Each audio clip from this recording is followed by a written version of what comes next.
Assalamualaikum warahmatullahi wabarakatuh.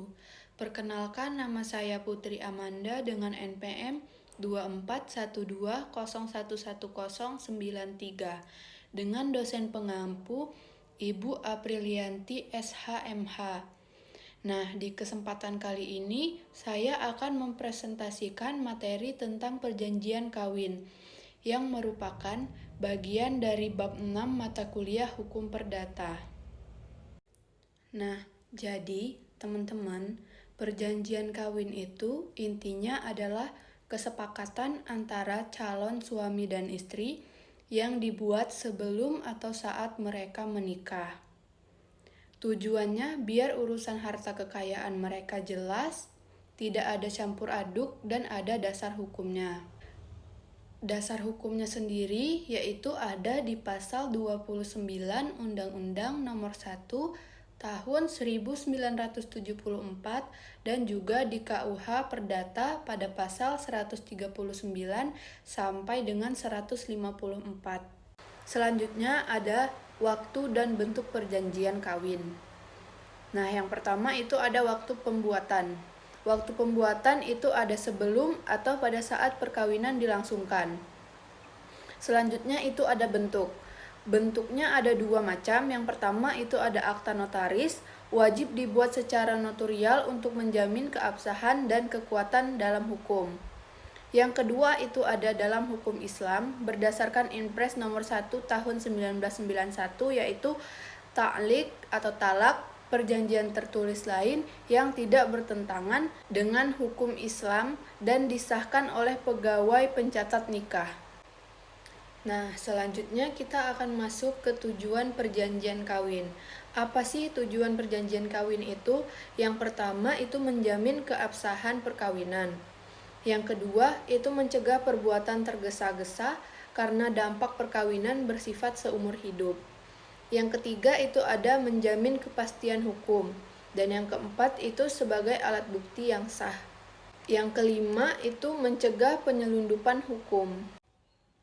Lanjut ke pembahasan mengenai pengaturan berdasarkan Inpres nomor 1 tahun 1991.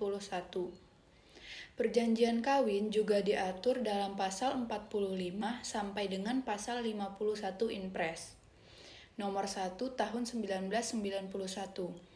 Hal-hal yang diatur dalam ketentuan tersebut adalah: yang pertama, perjanjian kawin dapat dilakukan pada waktu atau sebelum pernikahan dilangsungkan.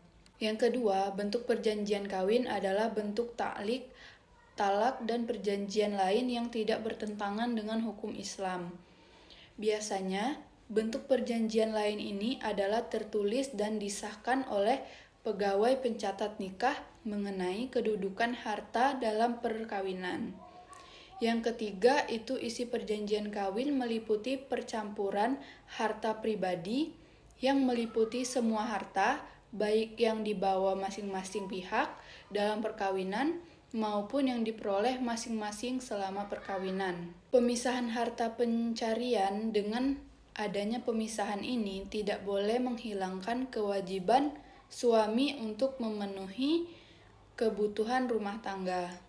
Yang keempat itu kewenangan masing-masing pihak untuk melakukan pembebasan atas hipotek dan hak tanggungan atas harta pribadi dan harta bersama atau harta syarikat.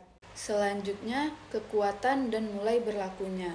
Perjanjian ini mulai berlaku sejak tanggal dilangsungkannya perkawinan. Kekuatan hukumnya itu mengikat para pihak suami dan istri serta pihak ketiga. Nah, kesimpulannya, perjanjian kawin itu merupakan instrumen hukum penting untuk mengatur hubungan harta antara suami dan istri yang sah dan mengikat sejak hari perkawinan, dengan tujuan menciptakan kepastian dan perlindungan hukum bagi semua pihak. Demikian presentasi yang dapat saya sampaikan mengenai perjanjian kawin sebagai bagian dari bab 6 mata kuliah Hukum Perdata ini. Semoga apa yang telah saya sampaikan dapat memberikan pemahaman dan bermanfaat bagi kita semua. Saya mohon maaf apabila terdapat kekurangan dalam penyampaian materi ini. Terima kasih atas perhatian dan kesempatannya. Saya akhiri, wassalamualaikum warahmatullahi wabarakatuh.